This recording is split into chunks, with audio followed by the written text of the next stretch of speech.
Okay, welcome to my revision session on consuming resources. Here are the key points you need to know for this unit. A resource is something that people can use. They come in three forms: natural resources, which are things that come directly from our natural earth, for example wood or oil or sunlight. Capital resources, which are products or machines, things that have been made from something else and then can be sold or used. And lastly, human resources, which are the knowledge or skills of a particular population. All right.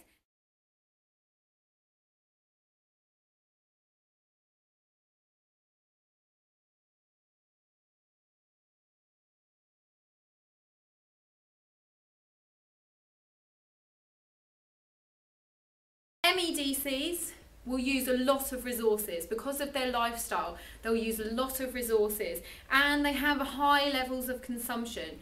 LEDCs are opposite. They have low levels of resource use, and although they will use a little of most basic resources, so things like wood or water, they're not going to be using some of the more complex resources that we have here in the UK. Now, to help them out of poverty, LEDCs tend to extract a lot of natural resources and they will sell them to their MEDC counterparts.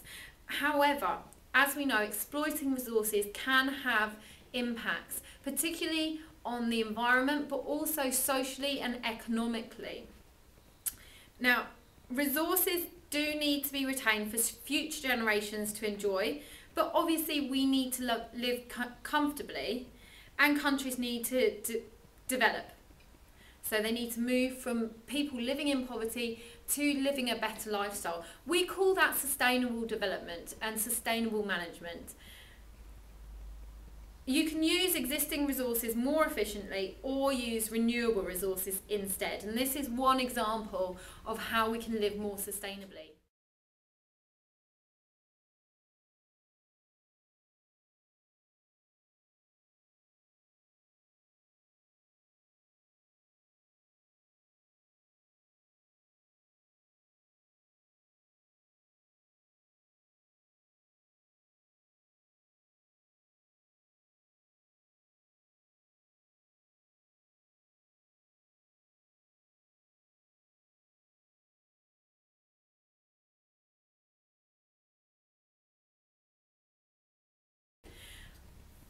You've just heard me mention the word renewable.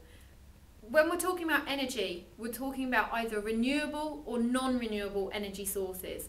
Renewable energy sources are ones that aren't going to run out.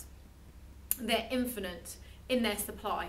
So things like solar energy uses the sun. The sun is not going to run out, so it is a renewable energy source. An example of a non-renewable energy source is something like coal.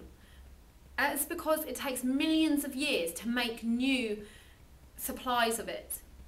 So it will run out. Therefore, it's non-renewable.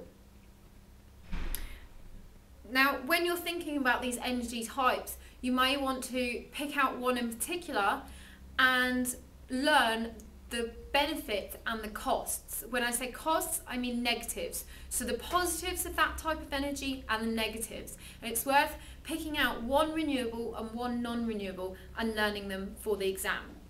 Good luck!